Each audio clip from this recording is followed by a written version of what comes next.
E eu quero compartilhar hoje uma palavra com vocês que o Senhor tem colocado no nosso coração. E como eu disse hoje pela manhã nós tivemos batismo. E batismo é um tempo em que a gente celebra, o novo nascimento de pessoas que conheceram a Jesus e que se decidiram por Ele. Então nós celebramos a vida nova, que cada um encontrou em Jesus Cristo. Mas eu falava pela manhã, eu sei que hoje a gente está falando, a gente está em um culto em que a gente está trazendo a vida, mas hoje eu quero falar sobre o pecado. E pastora, por que você quer falar um contraponto? Se a gente está celebrando a vida, você quer falar sobre o pecado que traz morte? Porque nós precisamos entender nesses dias que o Senhor, Ele veio para que nós possamos ser salvos. O Senhor, Ele veio para que a gente possa ser alcançado, para que a gente possa ir morar no céu. Mas nós estamos nesse ambiente terreno. E aqui nós estamos sujeitos a influências, sujeitos a pecado. E normalmente a nossa natureza, o corpo que nós habitamos hoje, o nosso espírito hoje habita em um corpo e ele é carnal. E ele tem muita dificuldade de buscar as coisas espirituais, porque nós habitamos em um corpo carnal.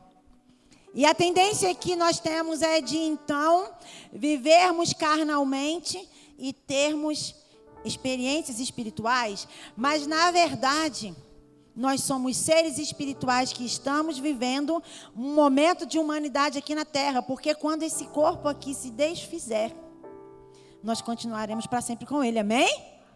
Então você não é o que você olha no espelho. Você é o que você não consegue ver.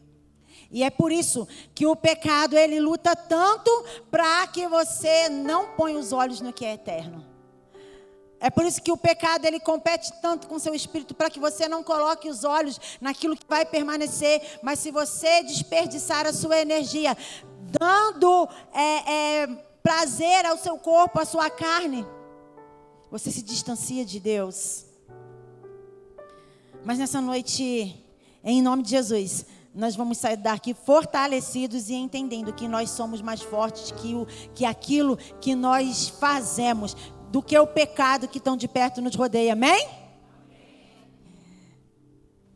E falando sobre pecado, biblicamente nós temos uma definição. Nós encontramos nas Escrituras várias e várias referências sobre pecado. O que é o pecado? E o pecado nada mais é do que atitudes ou vontades ou coisas que nos afastam de Deus. Coisas que se opõem à vontade de Deus para nós e por isso nos afastam de Deus. Isso é pecado. Mas pastora, nós somos seres humanos. Constantemente a gente vai praticar coisas, viver coisas que nos distanciam de Deus. Nós erramos, nós estamos sujeitos a errar. Nós vivemos em um corpo, a gente acabou de falar. Mas o pecado, ele é algo que ele nos afasta de Deus, não porque a gente erra apenas. Ele é algo que nos afasta de Deus porque ele faz com que a gente morra.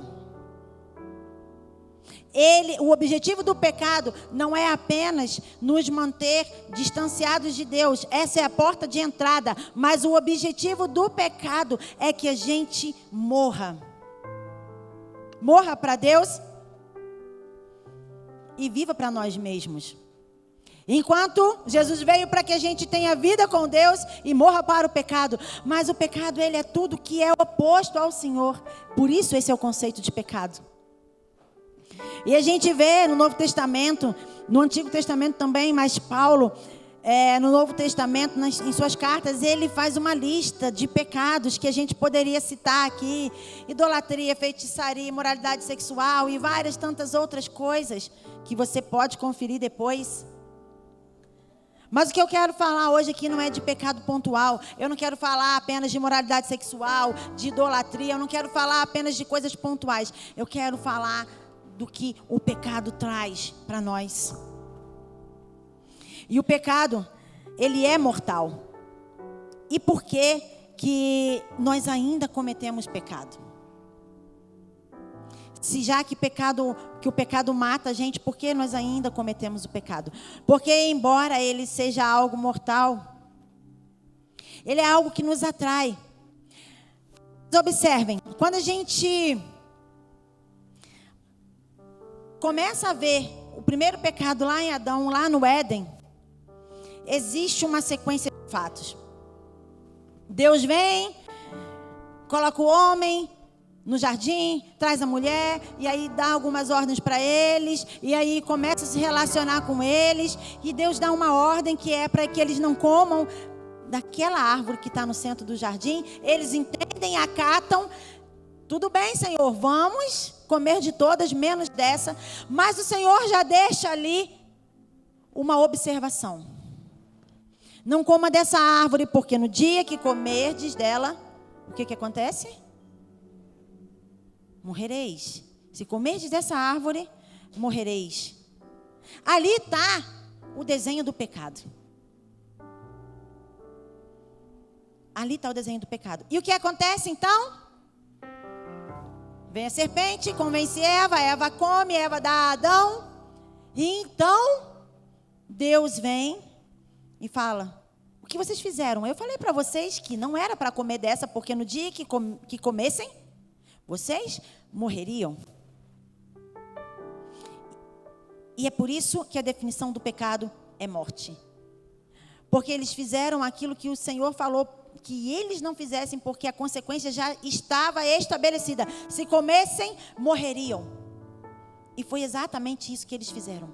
Eles abraçaram a sentença de morte. Então, todas as vezes que nós pecamos, nós estamos abraçando uma sentença de morte. E naquele momento ali foi a inauguração do pecado. Não existia pecado.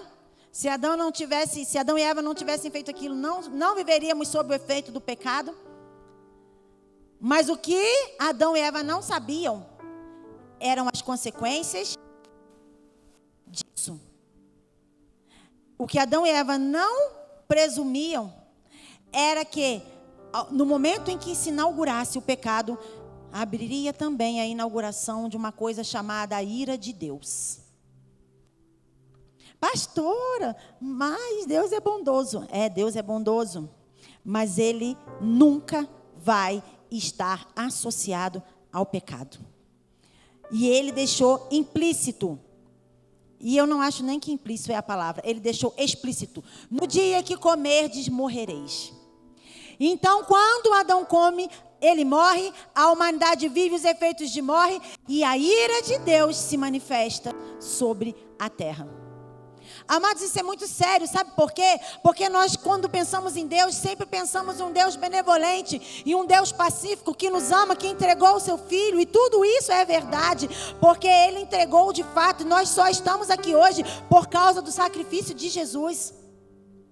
Mas nós não podemos esconder a realidade. Existe um céu e existe um inferno. E existe algo que nos separa de Deus. E separados de Deus, nós não acessamos esse céu. O nosso destino é só o outro lado, que é o inferno. E muitas vezes nós não ouvimos mais pregações sobre isso. Nós não ouvimos mais ninguém falar sobre isso. Sabe por quê? Porque existe algo que hoje foi instalado no mundo que se chama relativismo.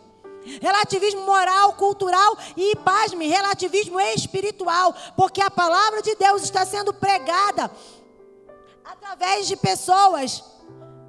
Palavra verdadeira não, tá? Dita palavra de Deus, que a palavra de Deus verdadeira, ela confronta. Mas a palavra que dizem que é de Deus, está sendo pregada dentro de igrejas, e está sendo pregada por pessoas que se dizem pessoas de Deus, mas que dizem que tudo bem, é relativo, o seu motivo para pecar não é relativo não.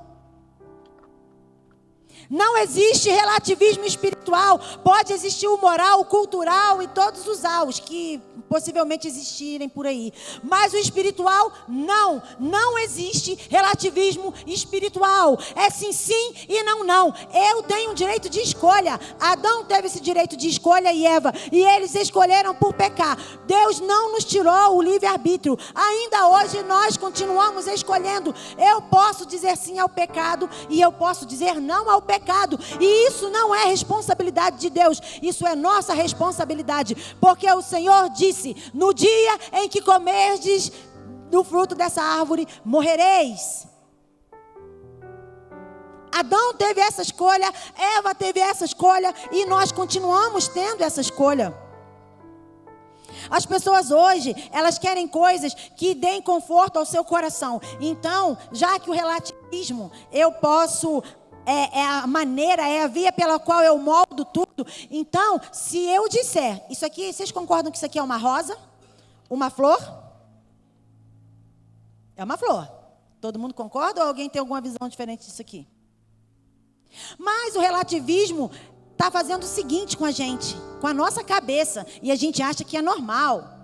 Não, se eu quiser dizer que isso aqui é uma vassoura, eu vou dizer que isso aqui é uma vassoura e todo mundo vai ter que concordar comigo que isso aqui é uma vassoura, porque essa é a minha verdade.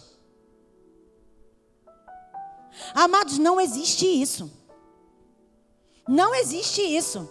Eu posso pensar que tenho as minhas verdades, mas a verdade é a palavra de Deus. E só há um caminho, Jesus disse: eu sou o caminho, a verdade e a vida. E se não passar por Jesus, não existe outra verdade, não existe nada além de Jesus. Se não passar por Ele, é teoria, é filosofia, é qualquer outra coisa. Mas o relativismo traz isso pra gente. Não, eu posso conviver com a minha verdade, eu posso interpretar a palavra do meu jeito, porque... é assim que eu penso. E você vai pensando assim para o inferno se você não se atentar à realidade da palavra de Deus e não entender que está posto diante de nós o pecado e a santidade. E nós precisamos escolher viver uma vida santa. Nós precisamos escolher viver uma vida santa. A gente não pode, em nome de algo criado por mentes humanas, consciências humanas, dizer que a palavra de Deus foi alterada. Hoje em dia, já tem evangelho para todos os gostos, né? E o mais famoso que a gente vê por aí é que estão tentando adaptar a Bíblia para que caiba a homossexualidade dentro. Meu irmão, nunca vai acontecer isso. Nunca vai acontecer isso. Você pode rasgar as páginas da Bíblia que falam sobre isso. Você pode fazer o que for. Mas a palavra do Senhor permanece para sempre. Se você enveredar por esse caminho, a escolha é sua. Você está cometendo um pecado. E não tem outra definição para isso. Nós precisamos ouvir que o pecado nos afasta de Deus. Nós precisamos ouvir que como crentes nós pecamos e nós carecemos da glória de Deus. Todos pecaram e foram destituídos, afastados da glória de Deus. Todos. Não só quem não está na igreja. Não só quem vem no domingo, o outro não, o outro sim, o outro não. Não, todos nós aqui, ó. Todos nós aqui, todos nós fora daqui, fomos afastados da glória de Deus. E por isso Jesus veio. E nós, pela graça e misericórdia, conhecemos Jesus. E por isso nós estamos aqui. Mas todos nós fomos afastados da graça de Deus. E é preciso que todos os dias a gente reafirme a nossa decisão de andar com Jesus. Porque no dia que você esquecer de reafirmar e achar que está tudo bem, pode ser o dia que o Senhor venha e você seja encontrado da forma como Ele não deseja te encontrar. Pastora, que palavra dura, mas é isso aí, porque o céu é o lugar daqueles que vão tomá-lo por esforço. Não quer ter trabalho? A porta do inferno é larga. Você tem essa escolha hoje, mas a porta do céu continua sendo estreita. E é isso, não tem jeito. Josué capítulo 24, versículo 15, diz o seguinte: porém, se vos parece mal aos vossos olhos servir ao Senhor, escolhei hoje a quem servais. Se aos deuses a quem serviram os vossos pais, que estavam além do rio, ou aos deuses dos amorreus, que são os deuses em cuja terra habitais. Porém eu e a minha casa serviremos ao Senhor. Isso não é promessa, isso é decisão. Josué está falando para o povo: vocês podem escolher quem vocês vão servir. Eu não vou escolher o mesmo Deus que vocês. Eu vou escolher servir ao Senhor junto com a minha casa.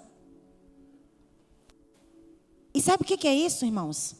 Deus não é severo, não. Quando a gente prega palavras assim, a gente imagina um Deus carrasco, aquele Deus com a cara emburrada e que joga aquele raiozinho lá do trono assim, ó, pá, e acerta a nossa cabeça. Não, não é esse Deus, não. Vocês precisam pensar hoje em Deus como uma figura paterna de amor que ama vocês.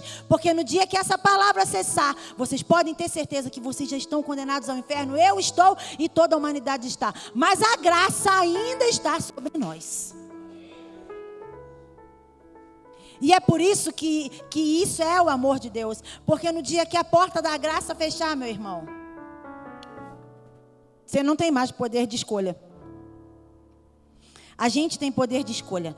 Não adianta a gente falar assim: a carne é fraca, eu peco porque eu herdei, porque os meus pais pecaram, porque eu vi tantas coisas, porque eu fui traumatizado, porque eu não consigo, porque todos os dias eu vou para um ambiente de pecado. Não há desculpas.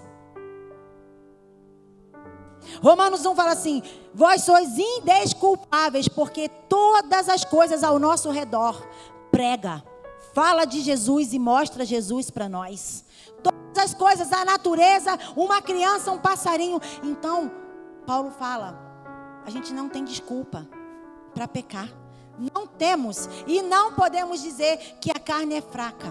Não podemos. Porque não cola. Nem para Deus e nem para ninguém.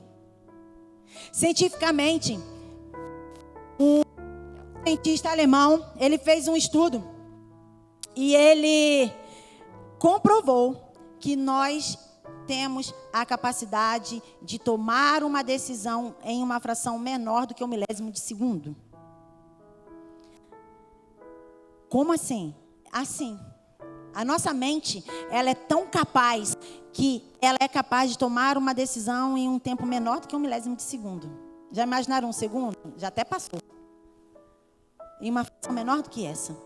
Então é por isso que a palavra que nós não temos desculpas. E ele fez um experimento. Ele pegou um computador. E esse computador, ele trabalhava o nosso inconsciente, para que o nosso inconsciente, ele atravessasse a nossa decisão consciente de tomar decisões. E ele fez isso através de um joguinho. Então, a máquina era configurada para que o nosso inconsciente fosse trabalhado, para que quando a gente chegasse no final da partida, a gente tomasse uma decisão errada. Induzidos, sugestionados, sugeridos, sei lá como a palavra, mas pelo nosso inconsciente. Mas com isso ele descobriu que a nossa consciência, ela consegue, nesse tempo pequeniníssimo, ela consegue tomar a decisão de não ouvir o nosso inconsciente, de não dar lugar ao nosso inconsciente. As pessoas que tomavam essa decisão consciente ganhavam essa partida desse jogo. As pessoas que decidiam dar ouvidos ao seu inconsciente perdiam, porque a máquina estava configurada para isso.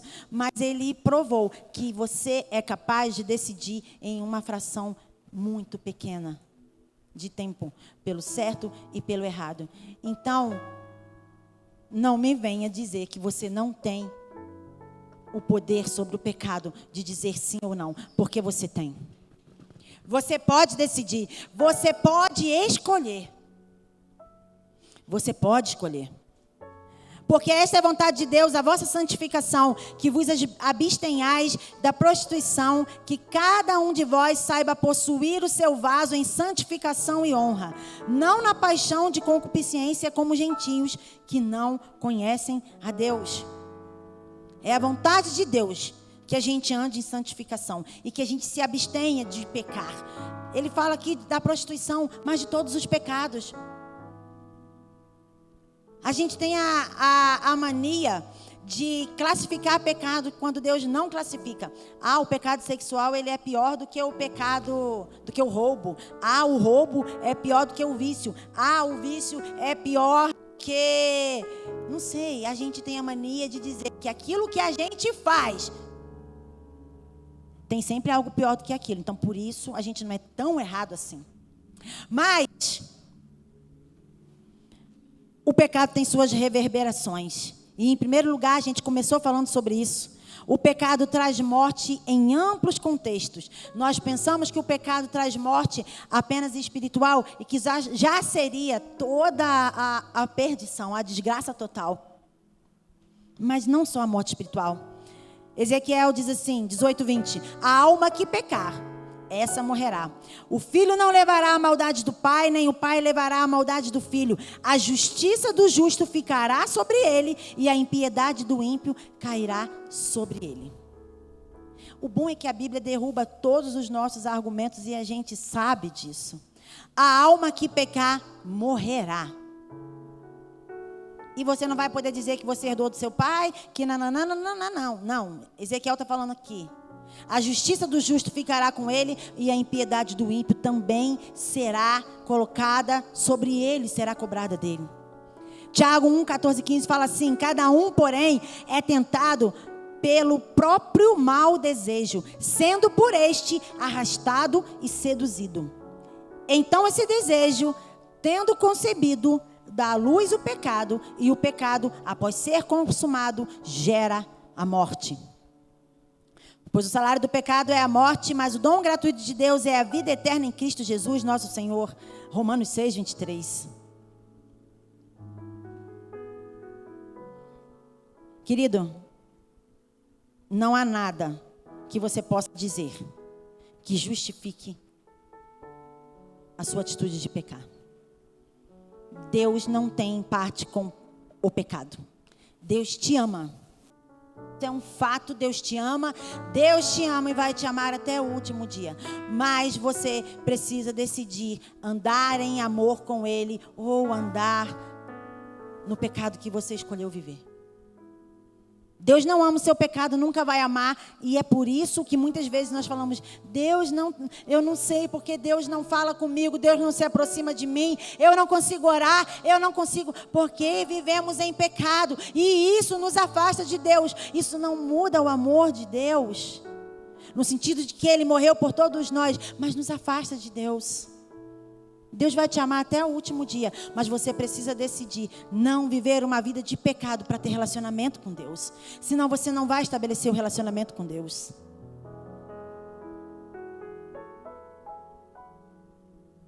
A gente se convence, o ser humano é muito bom em convencer os outros e a si mesmo. A gente se autoconvence de que as coisas estão tudo bem. Está tudo bem, está tudo certo. O sol está brilhando por cima do dia cinza, um dia ele vai aparecer e está tudo certo. E foi exatamente isso que Adão fez. Adão foi lá, fez o que Deus falou para não fazer, e depois ele fez o quê? Viu que estava nu, costurou roupas de folha de figueira e ficou tudo certo, e foi lá. Vamos ver, né? Deus vai me encontrar na viração do dia, mas está tudo certo, vamos ficar quietinho aqui, ó, bico calado. A gente está nu, a gente não pode se apresentar nu diante de Deus. Mas está tudo certo, já que a gente cobriu a nossa nudez, está tudo certo. Mas o Senhor olha por debaixo das folhas de figueira que nós nos vestimos. Ele nos conhece. Ele chamou Adão e falou: o que você fez? Por que você está vestindo essa roupinha aí? Nem precisava de roupa nenhuma. O que você fez na verdade? O que você fez na verdade? E a pergunta é essa: o que fazemos na verdade? Pare de se convencer de que está tudo bem. Deus abomina o pecado, Ele não convive com o pecado. Ele não convive com o pecado. Seja o pecadinho que você acha, a mentirinha santa. Se é que existe, né? Entre aspas. Ou o adultério, ou o roubo, ou qualquer seja o nome do pecado. Deus não convive com isso. Deus não suporta isso. Deus não convive com isso.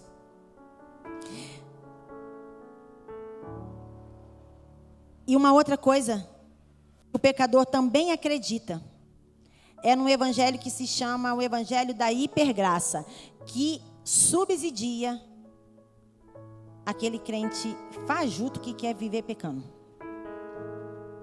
O evangelho da hipergraça, ele é pregado nas igrejas, mas eu vou dizer para você, ele pode ser pregado de cima de um altar por alguém gabaritado, por alguém famoso, com nome, com conhecimento, qualquer coisa que seja, mas ele é falso.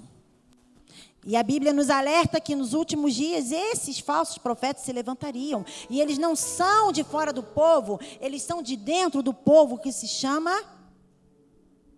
crente. O evangelho da hipergraça, ele diz assim: olha, não tem problema se você pecar, sabe por quê?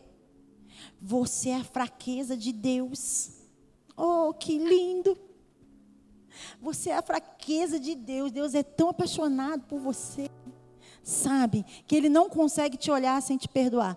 Vai, bobo, vai acreditando nisso. Deus não tem fraqueza. Deus não erra. Deus não tem fraqueza. Primeiro ponto. Segundo, você não é a fraqueza de Deus. Nunca vai ser. Deus te ama sim, mas para que você pudesse se aproximar dele, ele olha para você através de Jesus, do sangue do Filho dele. Porque se não fosse isso, meu irmão, a gente já estaria no inferno há muito tempo. Você não é a fraqueza de Deus. Não vai engolindo essas lorotas, não. Porque tem muita gente que se alimenta de bolota e acha bom. Porque às vezes está só com o estômago cheio. Não importa qual seja o alimento. Não se alimente de bolota. Sabe por quê? A teologia da hipergraça vem dizer para você que você é o centro das coisas. Mas nós nunca fomos o centro de nada. O centro é Jesus e Ele continua santo. Ele continua sentado no alto e sublime trono. E de lá Ele governa todas as coisas. E nós é que temos que nos dobrar diante dele. Um dia todo joelho se dobrará diante dele. Você não é a fraqueza de Deus. Para de comer bolota, de engolir lorota, acreditando que você é o bambambam porque alguém te falou. Quem é que te falou? Você sabe como é que é a vida dessa pessoa? Você mora com ela 24 horas para saber o nível de intimidade que ela tem com Deus, o nível de graça, o que ela passa para pregar o evangelho.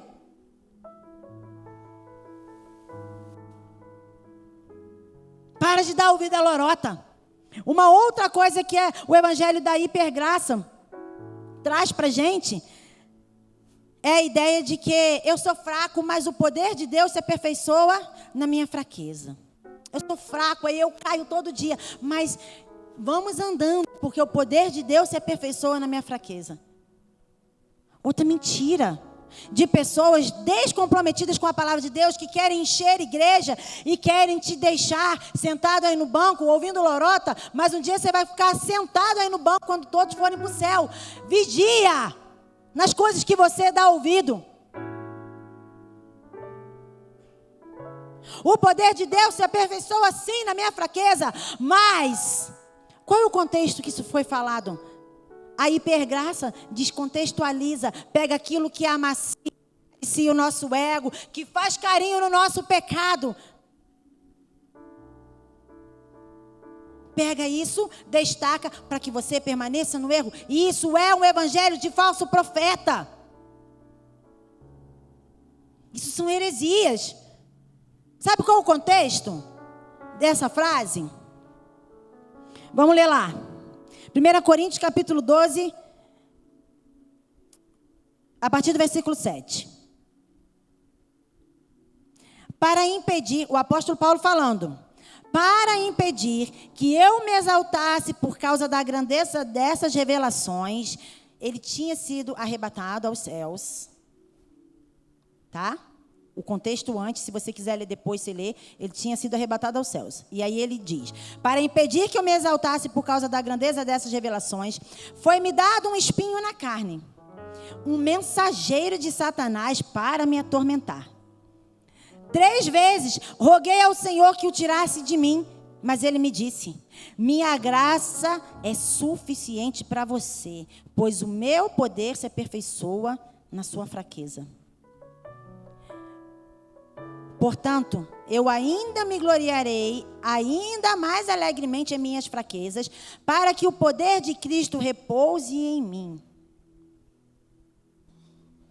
Por isso, por amor de Cristo, regozijo-me nas fraquezas, nos insultos, nas necessidades, nas perseguições e nas angústias. Entenderam o contexto aqui? Vocês entenderam o contexto? Ele tinha ido a um lugar que ninguém jamais foi. E quando ele pensou nisso, que poderia ser por mérito dele, Deus lhe enviou um espinho para atormentar ele, para manter ele no lugar dele, mas estava com ele dizendo: eu sou contigo.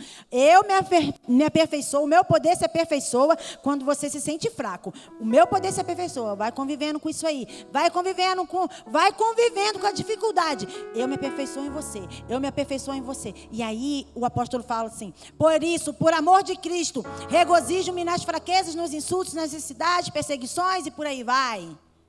Você se alegra com a sua necessidade, com a sua perseguição, quando você é insultado, quando você é roubado, quando você é escarnecido, quando você é contrariado, você se alegra nisso? Esse é o contexto. Mas a hipergraça não conta o contexto. Não conta. E você está indo para o inferno achando que o poder de Deus se aperfeiçoa quando você deixa o pecado te dominar. Não se aperfeiçoa, meu querido. Você está sendo iludido. Deus não está nem próximo do seu pecado. Deus te ama. E Ele quer que você largue seu pecado para que Ele se aproxime de você. Mas do seu pecado, Ele não está próximo. A hipergraça diz que Deus é misericordioso e de fato Ele é. Mas Ele não vai nos poupar se abraçarmos o pecado. Quantas vezes o Senhor expôs Israel, o povo amado dele. Leia o Antigo Testamento, leia os profetas. Por causa que o povo se rendeu ao pecado. Por causa que o povo trocou Deus por outros deuses e por uma série de pecados. Corrige, ó Jerusalém, ouve a minha advertência para que eu não me afaste de ti totalmente. E faça de ti um amontoado de escombros, uma terra desolada e deserta. Corrige-te, ó Jerusalém. Isso aqui era para o povo que ele havia escolhido, separado, que ele havia escolhido para habitar com eles. Lembra que eu falei da ira no início? Olha a ira de Deus aqui. Deus não tolera o seu pecado. O seu pecado suscita a ira de Deus. E agora, pastora? Vou para o inferno. Não vai não. Não se você não quiser. Porque o sangue de Jesus nos purifica de todo pecado, amém? E hoje nós estamos aqui, diante dessa mesa, porque reconhecemos o sacrifício do nosso Senhor Jesus, que tem poder de nos livrar da morte do pecado. Para ser livre do pecado, em primeiro lugar, você não precisa só orar mais. Você precisa mudar a sua mentalidade. Não se amoldem ao padrão deste mundo, mas se transformem-se pela renovação da sua mente, para que sejam capazes de experimentar a boa, perfeita e agradável vontade de Deus. Transforme a sua mentalidade. Enquanto a sua mentalidade for movida pelo pecado, você não vai se livrar dele. O que é transformar a minha mente? É pensar em coisas contrárias. É reagir de forma contrária às reações e às atitudes que eu tenho hoje. É pensar de forma contrária ao que eu penso hoje, ao que eu acho hoje. É abrir mão do seu achismo e agarrar as verdades da palavra de Deus. Isso é transformação da mente, é andar no caminho contrário daquilo que o pecado me aponta. Isso é transformação da mente, andar no caminho contrário daquilo que o pecado me aponta para que eu ande. Não existe liberação do pecado se você não transformar a sua mente. O sangue de Jesus me purifica, o sangue de Jesus me purifica. Você pode orar isso a sua vida inteira. Se você não transformar a sua mente, você vai continuar no mesmo lugar, vivendo uma vida de pecado. Transforme a sua mente. Quem vive segundo a carne tem a mente voltada para o que a carne deseja. Mas quem vive de acordo com o Espírito tem a mente voltada para o que o Espírito deseja. A mentalidade da carne é morte, mas a mentalidade do Espírito é vida e paz. A mentalidade da carne é inimiga de Deus, porque não se submete à lei de Deus, nem pode fazê-lo. Paulo falando de novo. Segundo ponto, arrependa-se. Sem arrependimento e confissão de pecados, não há libertação. Arrependa-se. Você precisa chamar o seu pecado de pecado, deixar de chamar ele de fraqueza, de escorregão, deixar de chamar ele de qualquer coisa que você chama, deixar de passar a mão em cima dele para ele criar cabelo. Você precisa chamar o seu pecado de pecado e se arrepender. Senhor, eu me arrependo de ter prostituído. Senhor, eu me arrependo de ser uma pessoa que rouba o meu chefe. Senhor, eu me arrependo de falar mal dos outros. Senhor, eu me arrependo. Eu me arrependo. Arrependimento é o que nos livra do pecado. Dê nome ao seu pecado. Confesse seu pecado. Não faça carinho no seu pecado. Dê nome ao seu pecado. Eu me arrependo do meu vício. Eu me arrependo da maledicência. Eu me arrependo de ser egoísta. Essa é a oração que você precisa fazer de arrependimento. Não chame de santo aquilo que é imundo. Se arrependa. Só o verdadeiro arrependimento pode nos livrar do pecado.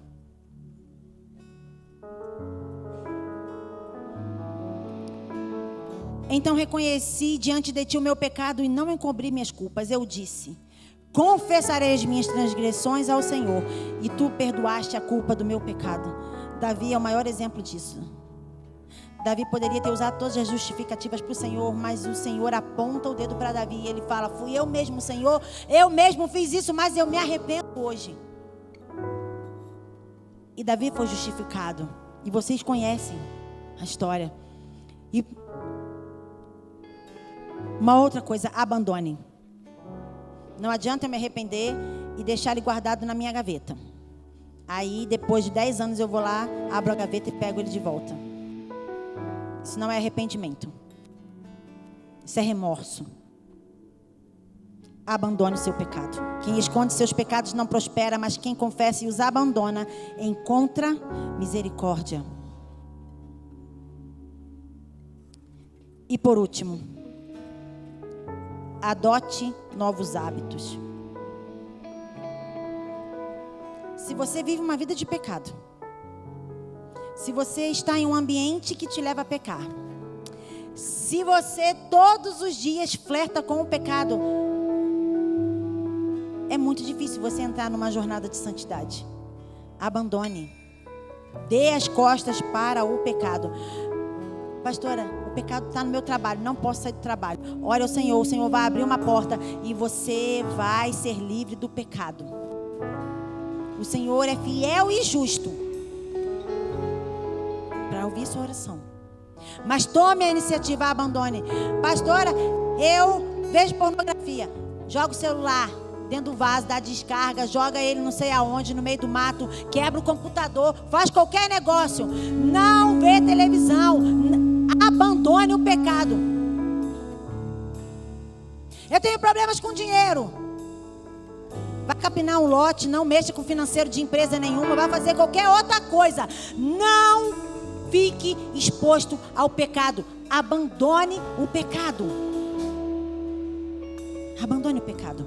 Adote novos hábitos. Adote novos hábitos. Pastor, eu nem sei o que eu vou fazer. Pergunte ao Senhor o que Ele quer que você faça. Eu tenho certeza que o Senhor não vai mandar você permanecer fazendo as mesmas coisas. Ele vai te mostrar uma direção para que você faça outras coisas e para que você vá no caminho contrário do pecado. Pastor, é difícil sim.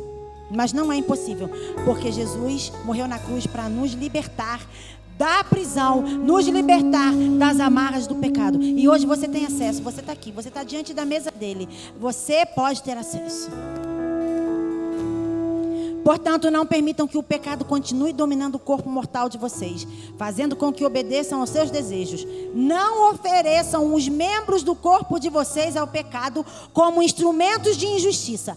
Antes, ofereçam-se a Deus como quem voltou da morte para a vida. E ofereçam os membros do corpo de vocês a Ele como instrumentos de justiça.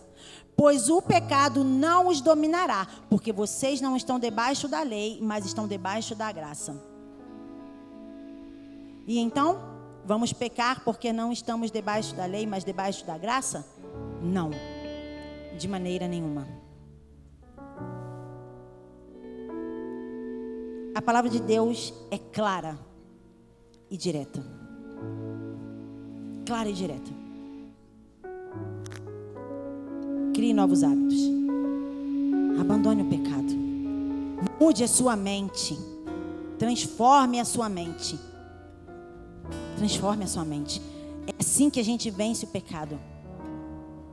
É assim que a gente vence o pecado. E é assim que nós vamos para o céu juntamente com Jesus. Amém? Se coloque de pé nessa noite.